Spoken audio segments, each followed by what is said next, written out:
Hey everybody. How's it going, Welcome. everyone? All Well, right. welcome to building protection into every phase of the SDLC. We're going to get started in a minute with our intros first. But before we do that, we have a poll already set up and it's rocking and rolling. And if you could go ahead and click, it'll give us a better idea of how familiar folks are with Vercel so we can contour the narrative a little bit more effectively. And with that, I'd like to introduce myself. I am Ty Spano, the Chief Information Security Officer here at Vercel. And with me, Hey guys, I'm Matt Jared. I work on the Vercel sales engineering team. So a part of sales engineering, what our job is to help folks connect the dots. So you can see with our poll that just came up, like whether you're an expert, whether you're intermediate, whether this is the first time you've ever heard of Vercel or Next.js, it's our job to help you kind of understand what's going on in the platform. And most notably, we want to help you map that back to business success. We want to map that back to security success and things like that. So it's my job and my team's job to help folks connect the dots. And this is what we're going to do today. I know some of our team members on the chat have mentioned where to ask everybody where everyone's coming from. Where's everybody at today? I'm calling Czech out of Republic, yeah, Czech Stockholm, Republic. Yeah, Amsterdam. We're global. I know this is great. This is Um, great. yeah, we'll get Chile. started in just a second, but I would love to know where everybody's coming from. Interested to hear what's going on in this awesome. I'm in Texas. It's sunny. It was raining the last couple of days. I see there's somebody from Dallas here. Um, Amazing. Some India, SF. SF, California, represent. I am here in the Bay Area with you. Love seeing all the responses in the chat. Gives us a good idea of where we're speaking to and making connections today. Amazing. Awesome. And so, with that, shall we get started, Matt? Are we at a place where we're Uh, pretty good, or we want to wait a I think couple we're minutes? good. I think we can get going. Yeah, I think everybody's here. We have, I think most folks, Central Ohio. Hang on, before we do that. Okay, One let's more start now. about that. Just kidding. I see Wisconsin and Central Ohio. I need to talk to you after class. Come see me after class. Just teasing. Love I it. think we're good. I think we're two after. So let's get going. And there's a recording of this after for anybody who maybe has to hop off, or if you want to share this with friends. But yeah, go ahead, Ty. Let's kick it off. Awesome. So let's go ahead and start with the high level. Right now, let's talk about Vercel. We have an idea of everyone has some exposure, but most security practitioners aren't ones that are buyers of Vercel. Unless you're cooking on V0, doing a little prototyping, I suspect the majority haven't fully immersed themselves in the ability to just deploy things on Vercel's front end cloud. And so, what Vercel offers is a developer workflow and managed infrastructure. And what that allows people to do is take an idea from a moment of inspiration and scale it and make it hyper personalized for those out there on the web. And our job is just to make that as easy as possible. And so we have the world's greatest engineers here with us, and it allows us to develop a lot of these features as we iterate to greatness and bring that wonderful opportunity to you. Matt, anything to add? We've been doing this together for a few years. Yeah, I think it's easy to kind of to think about Vercel in my terms is like I really like to help teams move really fast, and I really like to help sites go really fast. And when you look at the larger ecosystem of building a web application, it's like there's a million places that you can go do all of this, and we make it really easy. So like Ty was saying, is like that it's likely that there's a million tools that folks are using, and what we like to highlight is just the ease of use. And what we're going to aim at today is we're going to talk about the secure use case of Vercel and how Vercel is secure on day one.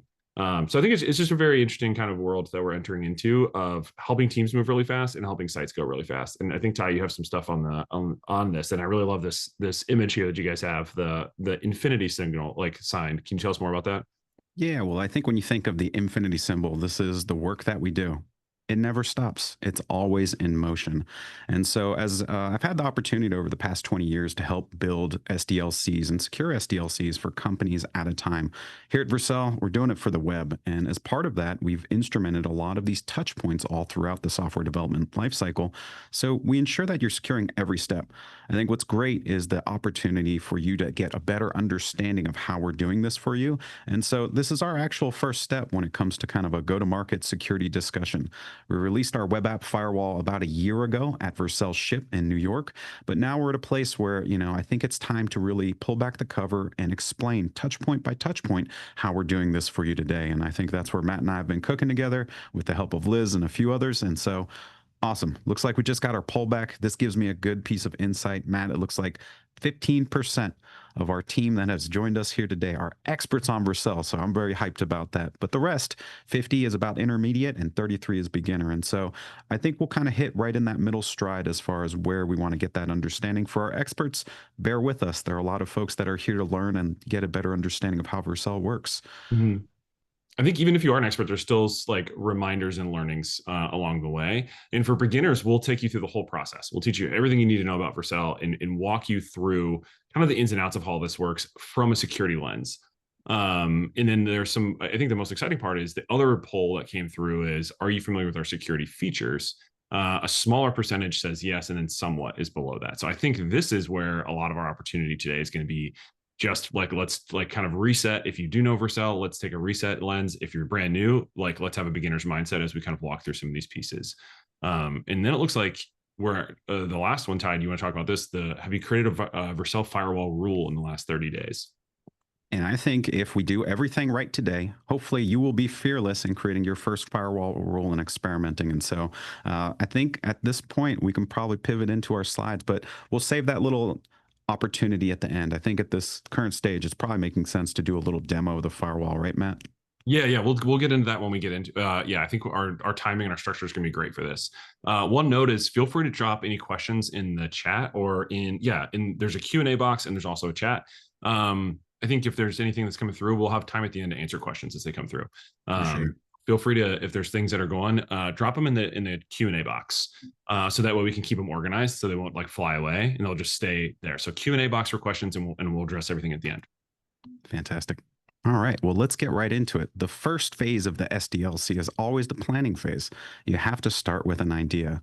And so for a lot of teams, this is where security usually gets involved. This is the concept of shift left. Not every team is bringing security to the conversation, but at the reality of it, this is the place where we want to step in and start to apply some context. And so throughout my career, I've always found it very, very important to understand what is the business goal.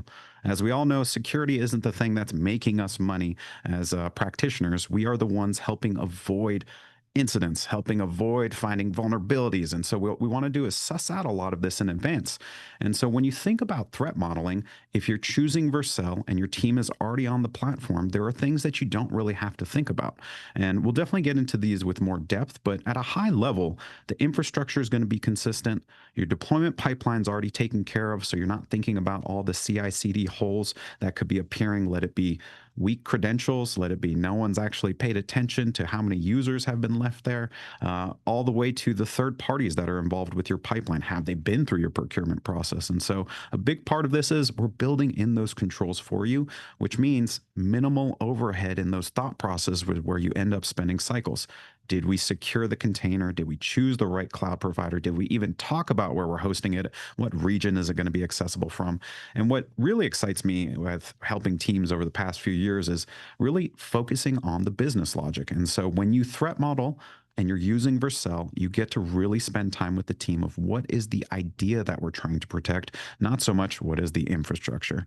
And so I think this is a big step that allows teams to really accelerate their journey because you're not just getting that low-hanging fruit over and over. All right. I love this a lot. I really like the idea of starting with security in mind from the beginning. It's also possible to do this if you've already started, right? Like if you're already kind of building something and then we want to bring Vercel in, how does that look, Ty? Like if somebody were to like say, hey, we're a couple months into this, like, do we have to start over? Do I have to rip it all up? What's that like at all? I think you're the expert. I'll just put it that way. But in the reality of it, if you're building on Next.js and you're self-hosting, I don't believe there's too much of a pivot or a pain. In fact, I think you're going to get a lot more gains through this process of choosing Vercel. There are many providers out there that can help you, but in the reality, if you're self-hosting a lot of this, you're missing out on a lot of the automated opportunities that are just built in. Let it be on our hobby tier all the way to our enterprise tier. I think we offer a lot of features for security where they're just inherent rights. And so I think as you scale with our platform, you're going to have more demand, more rules, more things. And that's obviously where we start to figure out kind of the business model for security as well. I love it. That's amazing. Cool. So why don't we jump forward to phase 2 of the SDLC, which is going to be coding. Matt. Yeah. So this is, I think, where the most interesting kind of questions come from. And this is where a lot of times, where does Vercel sit? What does Vercel do in this case? And this is where, like, if we just go really, really, really deeply onto like what Vercel is at the primitive level, and is what we're going to do is we're going to take your Git repos, whether it's regardless of the platform. If it's a cloud repo, we're going to take that repo, we're going to build it, and we're going to deploy that code for you. And our specialty when we first started was taking generic React applications. Then that pivoted into Next.js, which turned into a full stack framework for web applications. And now we're seeing all sorts of different sort of front end frameworks that are supported on day one without having to do any infrastructure or having to really know anything besides the code. And the reason why we do this is because we want to lean on the primitive of a Git based deployment cycle without anyone having to think. And what we want to do is say, like, okay, your code is going to be stored in GitHub. Or I say GitHub as an example. I used to work at Atlassian down the hall from the Bitbucket guys, and same as GitLab as well. Any of these Git providers, we're going to take that code and we're going to deploy it up and into the world. So the idea is at the code level, if we lean on our Git system that's already in place, this is going to be the first checkbox of ours. It's like, okay, we're not going to do anything different. We're not even going to inject anything where we manage your code or things like that. We have insights to your code. We're going to infer based on what your code does, how to deploy your application in a really performant way. And we'll get into that in a little bit. But the idea is we don't want to add any more complexity into this. Let's keep our security posture the way it is with our Git-based system. The next piece of this is everything we do on top of that as we go into the Vercel system after we've deployed things is going to be inside of a developer workflow. So that developer workflow of creating branches and running commits and things like that, again, all lean back on that primitive of Git. So everything runs from Git, and once that gets launched out of your Git provider into Vercel, here's where we run with it, and here's where we take it from here. And the idea behind this is that we want to help our teams be fast and our sites be fast. And our teams being fast, introducing a whole nother layer of like code management that's not normal in terms of like what folks are using, is just going to make it even harder for us to help you out. So what we've done is say, hey, we're using Git here. This is all we're going to do is look at your GitHub repository. We're going to have a secure connection between these two pieces, and then we're going to run with it from there.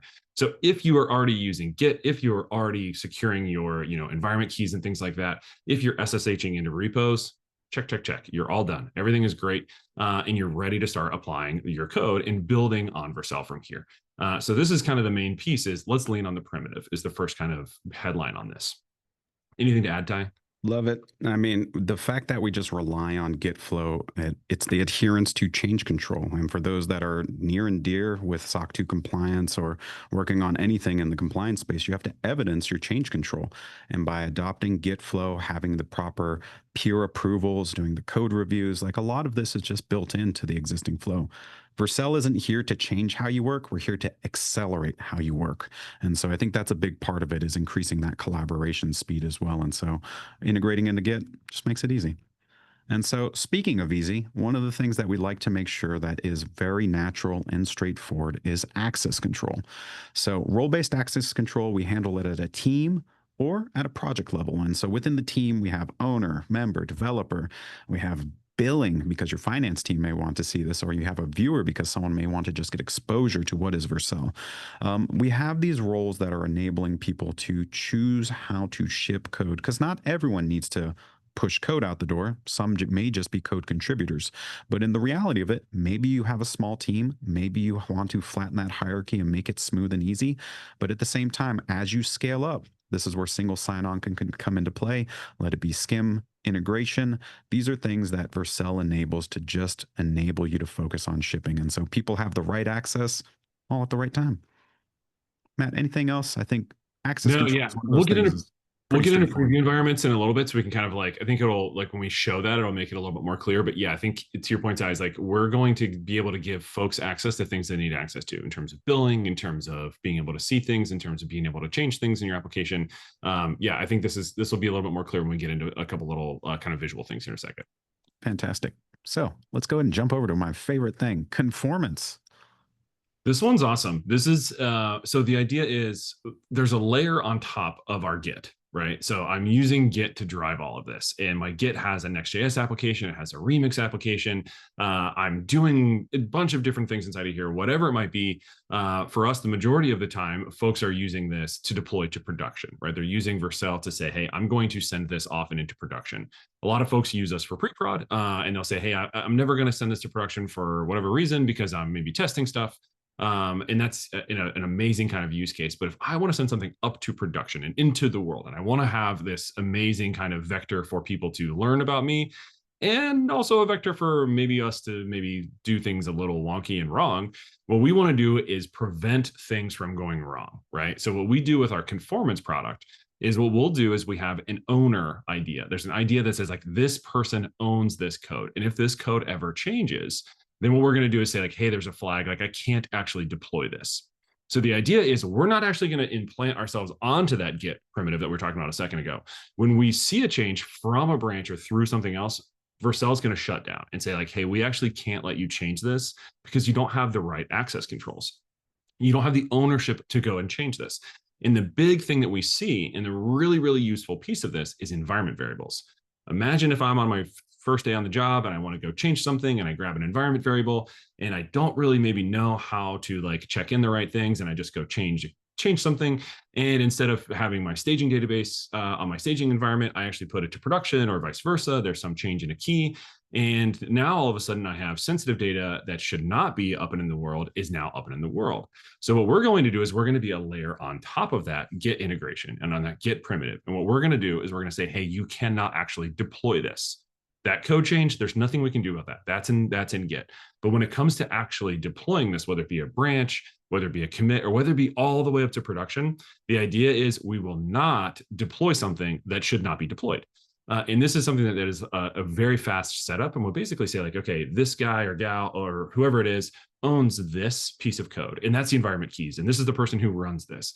This person owns, maybe like the checkout button on our website for our e-com app or whatever it might be.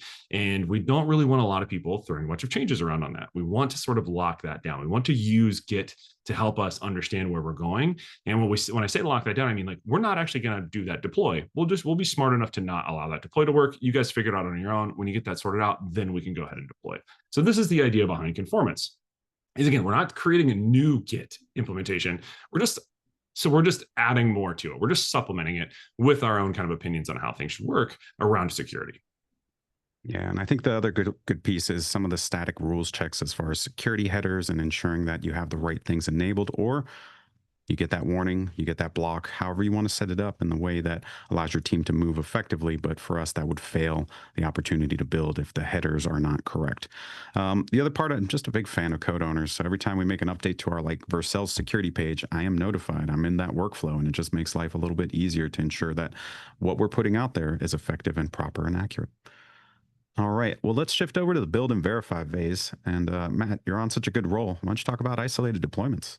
We're cooking. Okay, so we talked about this a little bit, isolated deployments.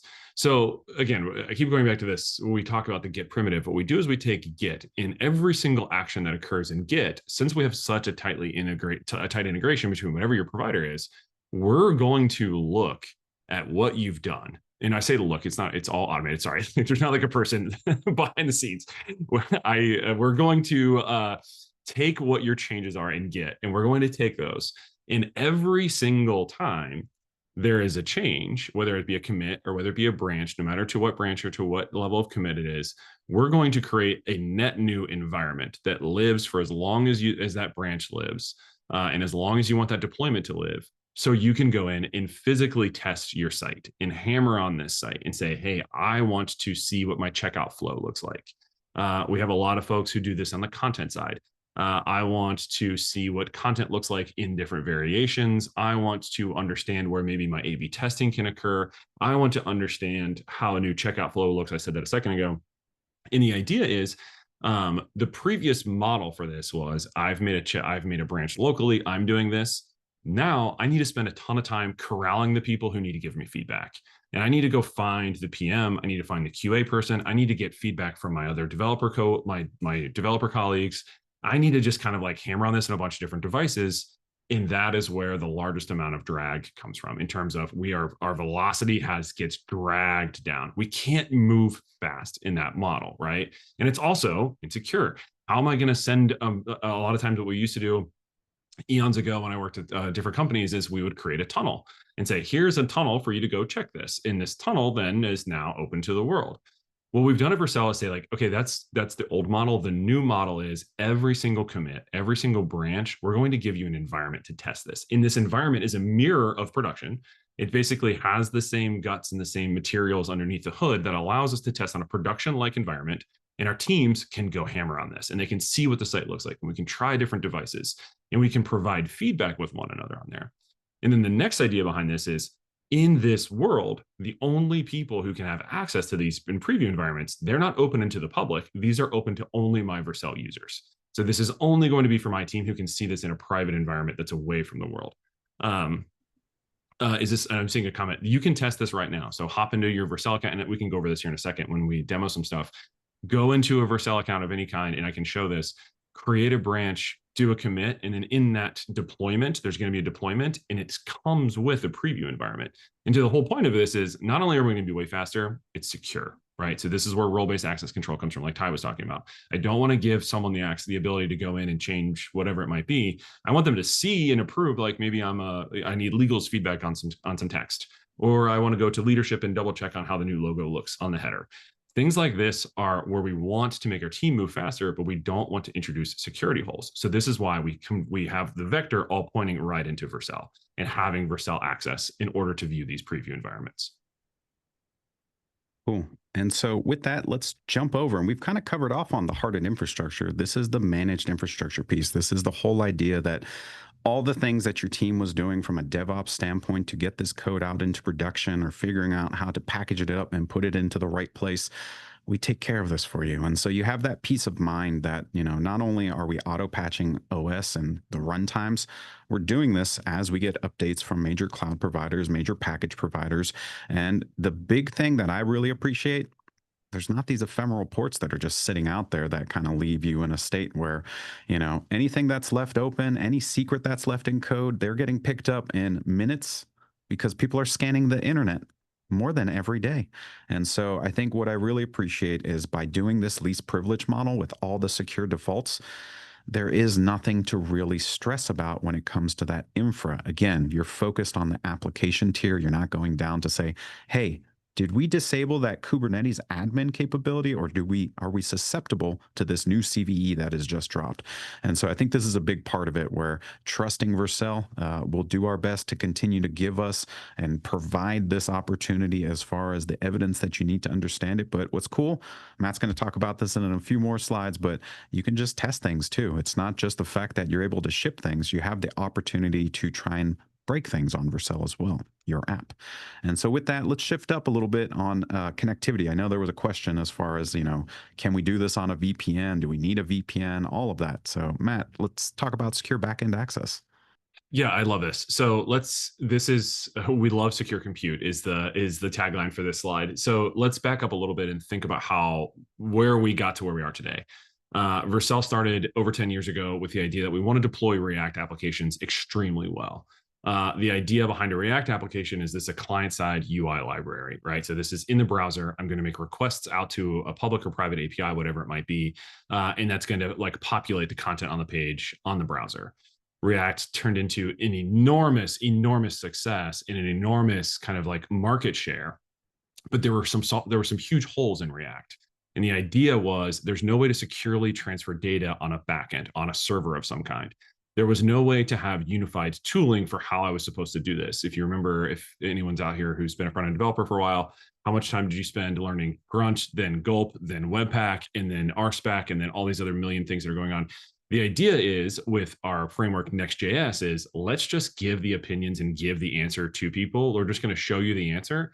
And what we're going to do is provide a backend, and we're going to provide a server access. So you can do multiple different things. So this is where Next.js, which is coming up on, I think, 8 or 9 years to 7, some number beyond 5 that I don't know, where it's been around. And the idea is that has grown what Next.js can do. And we've done things like being able to bring, like, again, back-end ideas with React components together. So where we're transferring data into a React application and we're hydrating that client and we're showing a web page with data from a server. Okay, so what we've called ourselves oftentimes for many years is a front-end cloud. So this is the front end of your application. You may have data in a large language model. You may have data in some API that you wrote 20 years ago. You may have data on some service that's never going to get changed because you just don't have time. You may have an API that's long running that you just want to get data from that onto this new page. So we can still trust with Next.js that it's going to be securely, that data is going to securely transfer from a server onto a page. But what if we want to go another layer deeper? We don't want to have a public API. We're going to have that API locked down. We're going to access that API through environment variables, through keys, whatever it might be on that Next.js side. But how do we go a layer deeper and really, really, really lock this down? And this is where the idea of Vercel Secure Compute comes in. So what we say is these two pieces of technology, so this website, this web application that's built with Next.js in this dedicated service that is an API, that is a database, whatever it might be, they only can speak to each other. And any sort of requests between these two pieces are only to these two pieces, and everything else gets swatted away. So this is the next layer of server transfer that we're going to look for here at Vercel. Is instead of things being just on the client, or instead of things just being in a server, we're going to have an isolated environment where these two pieces only speak to each other, where my database, whether it's in AWS, GCP, Azure, whatever it might be, or an API, wherever it might live, is going to be secure, and that data is going to transfer securely between the two pieces. So there's kind of see where we're walking through all of this. Anything to add, Ty? No, I'm a big fan of secure compute and the way we're doing this. It's come a long way from the standpoint of recognizing that customers need to have these secure connections. And so delivering this to them has allowed for a lot of opportunity to make sure that we are providing the right level of engagement, not just for the front end cloud, but also some of those back end services. Mm-hmm. Cool. Well, let's shift over here to a preview deployment. This is probably my favorite thing, where I get to collaborate with the team when it comes to the things that we're shipping. And so what's fantastic about this is you get a production-like environment. It's not this whole idea of like, we're paring it down. Please consider that this JavaScript's not going to run here. This other thing is not going to be in place. But we're actually getting a whole captive environment, which allows for teams to really collaborate and understand, is this the right message? Is this the right communication? Are these the right controls? And so I think by having this preview deployment, this is where you're also bringing in a lot of other teams to actually have the conversation in real time. Let it be, is this box the right box that we need? Is this the form that we want to actually have? Should we be concerned with any regex? Should we be concerned about any validation or serialization on the back end? But a lot of these things, when we talk about the front end cloud and Next.js, we're taking care of a lot of it at the framework level too. And so these preview deployments just kind of extend that opportunity of that secure default mentality. And so what I really like is that you can actually just start to do security validation. And so, Matt, you've been working with a lot of teams. I help them on the back end when they say, who do I have to let know that I'm going to do a penetration test? And we say, well, you don't have to let anyone know unless you're going to like try to test everything Vercel. But if you test just your app, focusing on your URL, it's actually pretty straightforward, right? Yeah, it's extremely straightforward. So the idea, again, is with the preview environment, we're going to give you an environment for your branch. We're also going to give you an environment for your commit and an environment for your production that maybe doesn't actually map to your production URL. So your main branch is going to have a main URL that's different than your production URL. So you can actually maybe see what that kind of looks like and test that. I don't know, this is going to go to production. This is what this looks like right now. And the idea is, what I can do is I can just go buck wild on whatever I need to do. I need to hammer this from this direction. I need to have different requests go through here. And this a lot of times enters into the security world, but also enters into the QA and the PM world. And we're also helping keep those folks secure along the way as well. So this is going to be an isolated environment for these preview environments. The thing that's really interesting about this is that we don't have to instrument anything on the Vercel side for any of this to work. Meaning what we'll do is we'll scan your code and we'll say you're on Next.js 13.4 or 15.2.2, whatever it might be. And we're going to infer how you've instrumented the platform and how you've built the platform to understand how we should manage the infrastructure for you, and how we should actually take this up and deploy it into the world for you. So that idea actually applies back when we go and test stuff. So it's like, I don't necessarily need to know the difference between the packages. I just need to know that I have pen tested this and I'm done. I don't have to know like, okay, Vercel doesn't support 15.2.2.1.7, but now I need to roll back to 15.2.1.4 or something like that. Like, no, don't worry about that. Just test your application. We're going to do all of that heavy lifting for you. And alongside you is where we're going to help support your development lifecycle. And you're going to move just as fast as you possibly can. Another thing that we automatically do for these preview environments, as well as for production environments, is for SSL and TLS provisioning. I remember years ago, it used to be a huge deal to try and get an SSL cert like issued for your site. Like if you didn't have it, it was a huge deal. This comes out of the box with your preview environments as well as production. We'll issue that for you free of charge.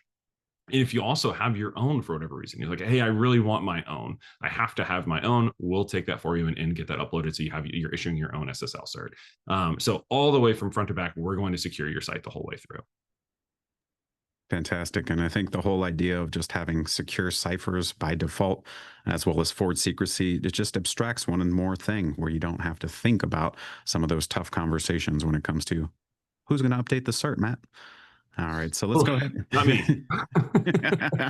All right, and so moving forward, pretty straightforward here. We've had log drains as part of our platform for a while, and so staging observability as well as production observability, logs, metrics, and direct SIEM support. And so you can hook this up today to your favorite SIEM as a security practitioner, and you can get that visibility of what's happening on vercel.com. And ultimately, if you don't want to log in to take a look with some of that RBAC, you can just do it natively in your own platform.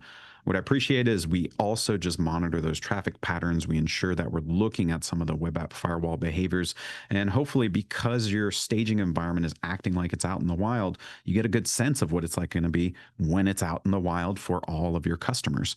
And so I think a big part here is just enabling teams to have the visibility that they need at the right time. Yeah, one thing to add on this one that I really like is you can actually also see in observability what external APIs we're calling to. So I'm maybe calling to an LLM a bunch, and I have that key where I'm calling into that LLM, and maybe I'm hitting up on my API limits for that. And then it's also just a lot easier to kind of like manage downstream providers as well along the way. So yeah, this observability tab that just came out recently is incredible. There's lots we can share on that as well afterwards for folks who have questions. Cool. Now we're in that phase 5, configure, monitor, you're in production, and you want to just make sure everything's going well. And so we have 2 more slides, and I think we're just going to get into a demo, to be honest with you. And so I'll keep these kind of quick. The Vercel platform firewall has been there almost since day 1, but it's been iterating over time to ensure that we can handle these large scale layer 3, layer 4 DDoS attacks that are happening more and more every day. And so what's great, this is enabled for everyone.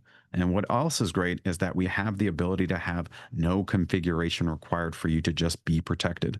A big part of this is as we gain more ground with users on our platform, we get a lot more telemetry. As part of that telemetry, we're able to build it into our proxy that is kind of fronting all of that at the edge and then understanding where are these bad actors coming from? And so even from within our own footprint, we're able to stop some of this traffic at a much faster rate than before. And now if I pivot over a little bit into our web app firewall, this is where I'm going to keep it really light. Layer 7, since you're deploying from a framework standpoint, and we have that framework defined security flipping over here to Vercel, well, we have a unique advantage by understanding these frameworks. We can actually build a really great web app firewall. And what's really cool is how quickly you can get these rules out and distributed to the edge network. And so it's not something that you're waiting, twiddling your thumbs, hoping that you're protected at the edge, hoping that it's pervasively going across the entire region that you need it to be. But you have that peace of mind that when you make a decision to deploy, it is deployed. And so one cool thing that we just released is one-shot bot filtering. We've had IP blocking, we've had attack challenge mode, we've had all these options when it comes to log block and rate limit. But you know what's better than just us talking about it? Let's see it. So I'm going to stop sharing and I'm going to let Matt pick up, and we're going to show you a little bit what it looks like with the Vercel web application firewall. Amazing. Thanks, Ty. All right, okay. We are looking at Vercel, and I know there's a lot on this screen, so let's just take a quick moment to kind of orient where we are. I am looking at a project in my Vercel. I'm actually just going to bounce back up really quickly so you can see I'm looking at this SDLC at Vercel project. And you can see I have lots of different kind of little squares here. These squares represent entire independent web products, right? So they're all independent of one another. They all are issued their own, SSL cert. They're issued their own infrastructure and things like that. And then when I click into it, now I can manage this property and I can kind of see what's going on inside of here. And when you go to make something or you go to make a different application, I have a lot of things that I can do. So there's just a lot. I'm just going to kind of walk through very quickly where we are, but I'm going to get to the firewall. I just kind of want to orient where folks are, and I want to touch on preview environments before I get to the firewall. So inside of Vercel, I can see just like some quick heuristics on where things are, like fluid compute is turned on, deployment protection is turned on, things like that. And then you can see that my firewall is active. And like Ty just talked about a second ago, is we can do one-shot bot protection, things like that. And here's the observability tab. We're going to come back to this in just a quick second. But what I want to talk about is deployments. So you can see every single time that I actually change code in my application is when I get a deployment. So you can see I did my initial deployment just a second ago, and I can click into this deployment. So now I have a mirror of my production environment. But over here, what I can do is I can actually take a look and see the branch. And now that I'm in my branch, I'm inside of a URL. I only have access to this if I'm inside of Vercel, inside of this account, and I can go and hammer on this. This is a very, very, very simple site. So there's really nothing to see here or do. But what you can see is I can just work with my team inside of here, and I can do what's called a preview comment. So if I'm looking at this, I can actually go ahead and hop into the toolbar. And this toolbar comes secure on every single preview environment. And I can go ahead and click into here, and I can leave a comment, and I can say like, hey team, let's make this all caps. Okay. The idea is folks at home can't go do this, and you can't hop into this because you're not inside of my Vercel account. You can't see this, but the benefit is I can now just do this instead of scheduling meetings, and I can make sure that my site actually works, and I can run through different workflows and things like that.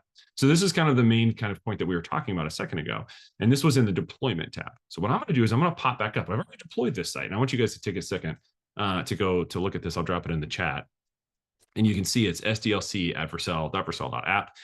Every domain or every application is issued a .vercel.app domain. So whatever your project name is with .vercel.app, but you can change it to be whatever your URL is. We'll issue a domain for you if you want. We can purchase that through us, or you can route your DNS to us as well. And we'll get you set up. So not everybody's on these like subdomains. Real high level URLs actually work here too. It's a little tricky when you first kind of look at it. But there's a lot of other things we can like kind of pop around and look at. What I want to go to is straight to the firewall. And this is the idea of I want to instrument this, and I want to look at this and figure out what's going on and see where my site is in terms of how traffic's coming through, and look at kind of where things are. So remember, I am looking at SDLC at Vercel.app, and we can just go ahead and refresh this, and we can see that there's some things that have come through. Let's click in a little bit on what's going on here. I see a couple blue lines at the bottom, and then I see an enormous spike. What is this enormous spike? Well, I can actually see here down below that Vercel has picked up that I'm being DDoSed. Okay, so I'm going to click into this and I'm going to look, and it's like, okay, there's a bunch of stuff coming through from this IP address. It looks like it's in the United States. I'm not entirely sure. And there's also this concept of challenge. So if I'm being DDoSed, or if I'm maybe wanting to run some different pieces, and I'm just going to click back to the overview, what I can do is I can click on Enable Attack Challenge Mode. Okay, and here's some information on the attack challenge mode. I'm just going to go ahead and enable this. I'm being DDoSed. Vercel's picking this up and swatting this away for me, but I want to go a layer deeper and kind of figure out what's going on. Maybe there's like some sensitive information, or there's some API calls that by Vercel blocking this, I want to just prevent that. I want to figure out what's really going on. There's a million different use cases for this. So the first thing I'm going to do is turn on attack challenge mode. And what that does is that's going to give us, and remember a second ago when I loaded this, it immediately loaded. What I'm going to do now is I'm going to give this a load, and you can see that there's a handshake going on here. And what that says is I need to know that this request is coming from an actual human. And once that comes through, then I can actually just refresh this a ton, right? And I'm now, every single time when you guys go do this at home, go ahead and do a refresh on your site. And you can see that attack challenge mode has come through, and it's going to go ahead and flash that screen and say, hey, I'm just checking that you're a human being and you're not a bot. Let me go ahead and allow you to come through. So there's really there's no infrastructure, there's no implementation. I just click 2 buttons and I'm getting this first layer of security here. The second side of this is we wouldn't want to have this on all the time because it does slow, our user experience down a little bit. Some folks have it on all the time, some folks don't. For me personally, I want people to look at this site as fast as possible. And if I'm not under attack, I'll maybe turn it off. But I want to know who's getting after me here. I want to know what's going on. So I've got attack challenge mode underway. I'm looking here now, and remember, Vercel picked up this DDoS, and it's basically showing me where this DDoS is coming through. So this is our first layer of bot security, where it says, okay, somebody's just hammering the site. We're going to block it for you. You don't need to do attack challenge mode. You don't need to do any of this stuff. But what I want to do is I want to figure out what this IP is. There's 2 of them that have come through. I'm going to grab this. So now what do I do now that I have this IP? Let's go ahead and configure this. And what I can do when I configure is I can do bot protection here. I can set up manage rule sets with the OWASP core rule set. I can just straight up block an IP, and I can do system bypass rules. And let's just do a new rule just to kind of walk through this. And I'm just going to say like blocking whoever is challenging me. And the description is going to be like, guys, this is a webinar. We can't be getting DDoSed. I'm upset. What's going on? Oh my God. Okay, so I can see like here's the layer where we can actually get a little bit further in. So this is, I like to think of this if this then that or Zapier, where it's like if something's going on, then let's do something.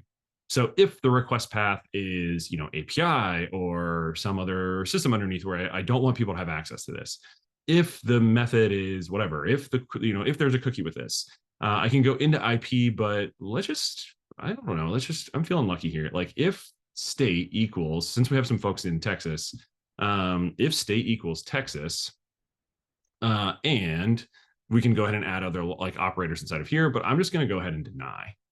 And then what I'm going to do is I'm not going to add this persistent action. I'm just going to go ahead and deny this. And then I'm going to review this change and I'm going to publish it. Okay, so I'm blocking whatever's going on. It's in Texas and I need to block them. Okay, so a second ago, when I had attack challenge mode on, what happened is we had like that flash of the screen that sort of just allowed the handshake to happen. The idea now, what I want to do is go ahead and check this. Whoever was in Texas earlier, I want you to go ahead and just check and see what happened. In just a millisecond, I turned this on, I hit save, and now I'm being blocked. And Ty, you're not in Texas. Can you see the site? Well, I can still see the site, and I am not getting attack challenge mode. Okay, I wonder what's going on. Okay, so let's maybe narrow down a little bit. Something's going on. Something's happening. What is going on? So let's do if state equals Texas and IP address equals that IP that we had earlier. Okay. And then we're just going to deny. Okay, what's going on? Let's save this rule. I'm going to publish it. Let's get this going. What's happening? Why is this doing this? Okay, so I know I'm in Texas. I'm getting denied. Let's take Texas off. Okay, so let's just delete this. I'm going to trash this. I'm going to save. I'm going to update. Okay, this surely I'll be able to work. And whatever this IP is, it's going to be fine. I promise. Still getting blocked. What's happening? Curious. What is happening? Well, I'd like to let you guys know that I actually am DDoSing myself. And what I'm doing right now, this is actually my IP address. This is actually me this is actually me spinning up requests to myself. And you can see here what's going on. And I'll zoom in just a little bit. This is a service called Plow, where just raw requests to this site. And what Vercel did was it picked it up within 59 requests. And you can see these 200s here. So this is a response, like a website was responded with 200s from here.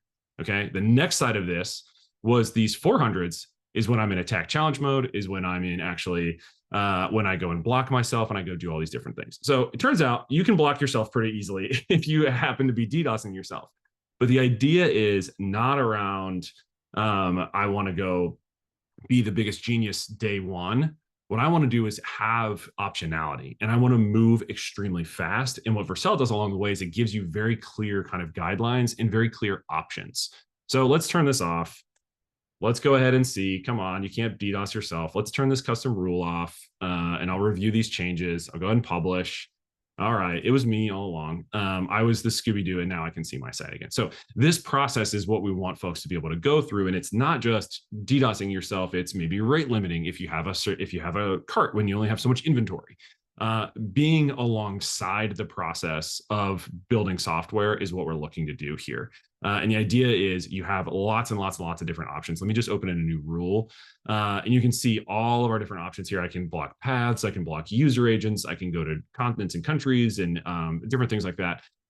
So this is just kind of like a general idea of what the firewall can do. And it's very, very, very fast. Like immediately we can block traffic in Texas. Immediately I can block traffic for an IP or a region or whatever it might be. So I'm going to go ahead and I'll flip share back to you, Ty. So lots of interesting stuff that we can do, lots of different demos and things like that in this space.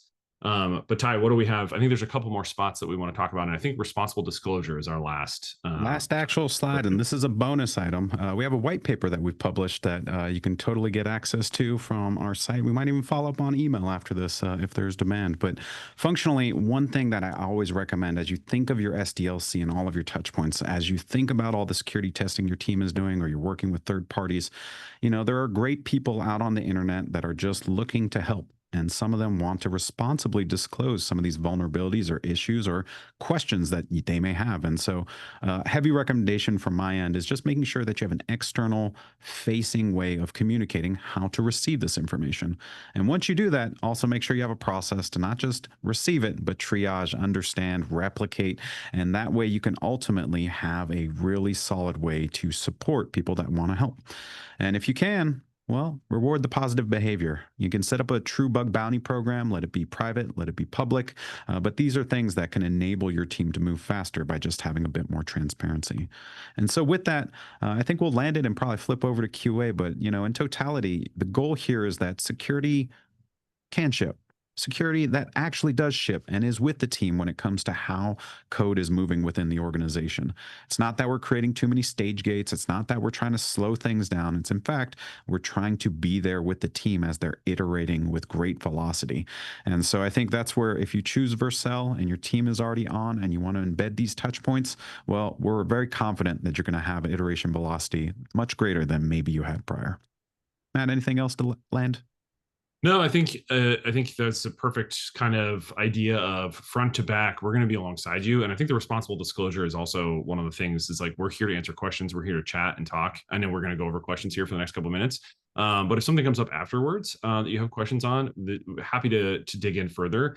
And there's just a lot of really interesting use cases of Vercel that we've seen over the years. So probably have had a question similar to what maybe somebody is asking. So feel free to get in touch with us, and we're an open book on this topic.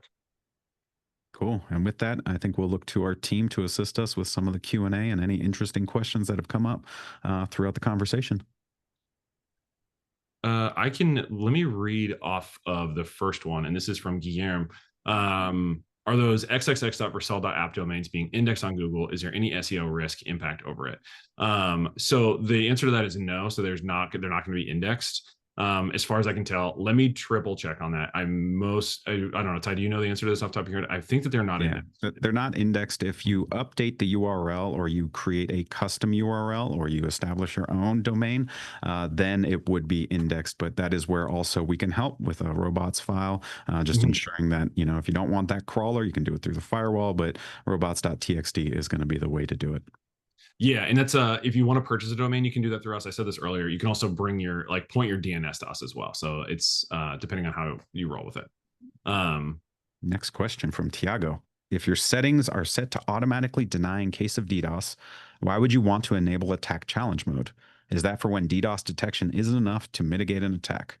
And so I think, from my standpoint, when you're under attack and you're still trying to figure out where some of these bad actors are, if you have concerns, this is kind of the break glass moment where you're just going to want to flip that switch. While we are going to automatically deny DDoS, it doesn't mean that, every low and slow, every botnet, every human-based thing can be detected auto-magically, but this is a part where, the logic from your standpoint is going to be required as well. And so that attack challenge mode gives you that peace of mind that when you're under attack and you're trying to figure out maybe what rules to instrument, or perhaps there's a proxy in front of your Vercel application that is telling us that this is trusted traffic, we may not have the data to actually stop it effectively. And so by choosing Vercel directly in line and leveraging our web app firewall, that is an opportunity. And for those that put a different proxy or something else there, there are situations that could be somewhat challenging where you need to flip that switch. Other thoughts, Matt? No, I think you nailed it. That's great. Yeah, no thoughts there. Yeah, I think just relying on the infrastructure underneath the hood, I think is a great kind of a great kind of angle on that one. Yeah, that was great. Cool. I'm Uh, surprised we haven't had any compliance questions, but I'm really excited by it. At the same time, that is where I specialize a bit more in the grand scheme of enabling businesses. But we got another one from Tiago. Thanks for the good questions. How do you configure rate limiting based on pass if you're using server actions? Is it similar to timeout settings where the page settings applies to the server actions as well? Good uh, question. Contacts are using server actions. Is it similar to the timeout settings where the page settings applies to the server actions as well? I'm not sure on the answer on this one on top of my head. Let's get back to you on this one. Maybe we can post a responses like a blog on this for some of these just like common questions that have come through. The server actions piece for those who aren't maybe using that, server actions is a new concept with React, I think, or sorry, Next 13 that came in where instead of creating a net new API route, what we're going to do is essentially say, hey, all of these functions are going to run on a server. And instead of managing an entire API route, which you still can if you wanted to do that, it's sort of just like a way to like micro build API routes inside of a function, and those server actions can get easily called inside of React components. Is why that those were built. Let's get back to you on this one. I don't know the rate limiting based on paths if you're using server actions. So those server actions are going to be called only inside of an actual component. Is where they'll be. They won't have like an open-ended like an API route. So this is where maybe I'm getting tripped up is server actions shouldn't be exposed. They should only be called inside of a React server component. Is where those will occur. So maybe there's some stuff we can do on the Next.js side to kind of clarify where this will land. But this is one where I think maybe in the past where we leaned on is open like API routes that you build with Next. This one is server. Again, I think I'm going back to server actions are not going to be public. They're only going to be called inside of your components. They're kind of like utility files. They should be in a utility file or something like that, and then be called into a component from there. So I don't think a rate limiting on the server action is something that we would do. It might be a rate limiting on, let me look more into this instead of trying to debug this on the call. And we'll get back to you on this one. This is a good question. Cool. We got another one. I think I can take point on it. What are your thoughts? This comes from Josh. What are your thoughts on the current landscape of SAST? So this is static application security testing, tools or LLM-based large language learning models-based vulnerability detection, triage, and patching. I think the industry is lacking in context-aware application-level vuln detection and triage. Existing tools create a lot of noise. This really comes down to, what languages are you developing on, and then how mature are some of those static analysis tools? I think the open source space has done a really good job with building in a lot of these capabilities. But to your point, yes, they are very noisy. And so you still need a human in the loop to debug. I am seeing some more earlier stage startups that are applying LLMs to actually add in create additional context. So it's not just your static code that it's looking at. Maybe it's looking at a larger set of your code base, or if it's really cool, it's looking at also your dynamic scans as well. And this is this concept of gray box analysis. You have your black box, which is more of the pen testing, the dynamic scans, DAST, and then you have SAST, and there's a marriage of that information in between. And by putting that information together, I think this is actually where, for specific example, component analysis is getting to be a little bit more logical as well. We used to just fingerprint components and say, okay, we have all of these components that are in it. Let it be. We used npm to build them in there. But when we do our scan, it's saying, hey, this is vulnerable because it's this version.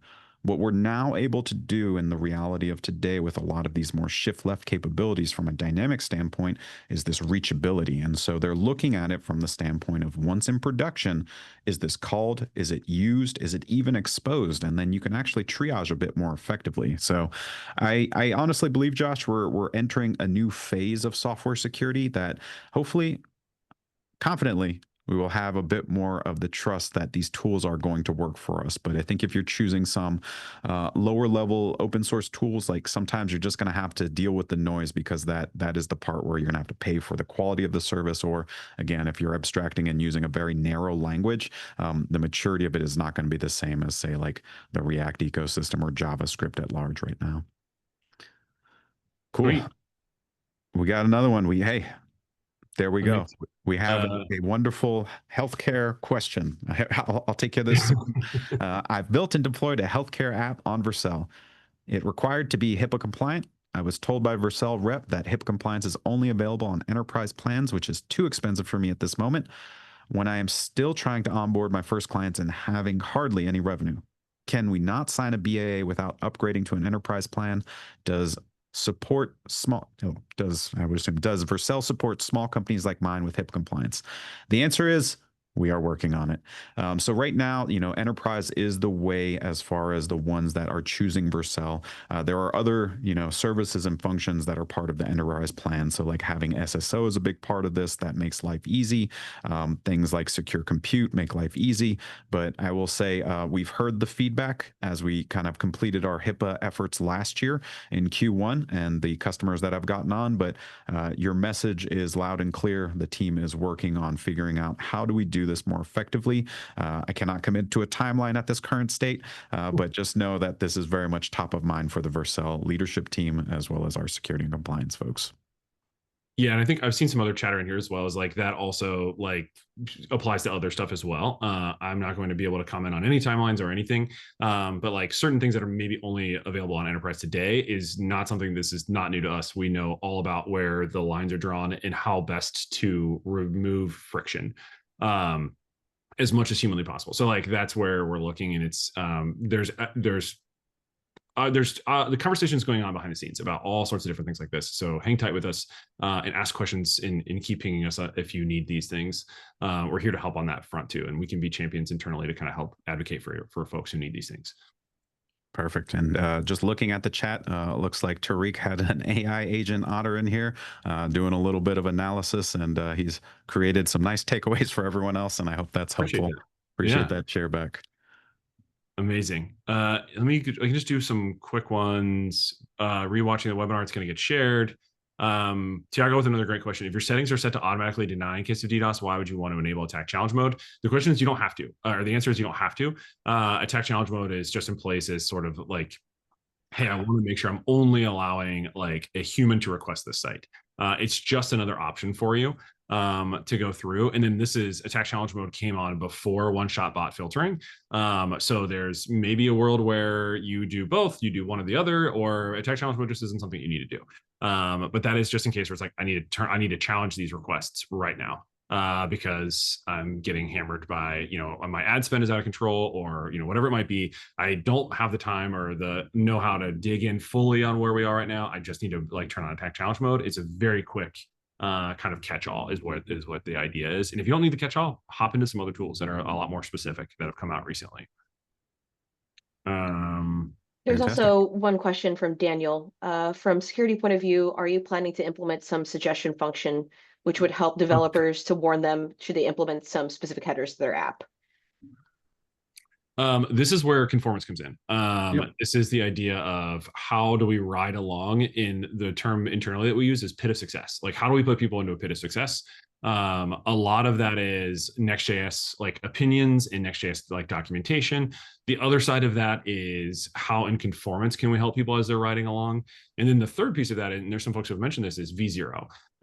There's an AI assistant that we have developed that allows folks to essentially write and build like full stack Next.js applications with prompts and have a really good looking output as the actual site. So it starts with those pieces of conformance is improving, but V0 is also a place where we're seeing a lot of folks start. So they're starting with those best practices in place. And then what have we learned from V0? What have we learned of Next? How do we apply that into the actual platform? So nothing yet, but this is definitely something that we're aware of and we're moving towards as well. I don't know, anything else? Any other questions that stick out, Ty, that we should go over, or should we wrap it up? It feels like we're at a good stopping point. Really appreciate everyone's time here as far as the conversation. Thanks for joining us. This was our first, full-on SDLC Touchpoints webinar. Very excited to kind of talk about it. Any feedback afterwards, we're definitely looking forward to kind of hearing back from everyone. Thank you all for joining us. Thanks, everybody. Happy Appreciate Tuesday. it.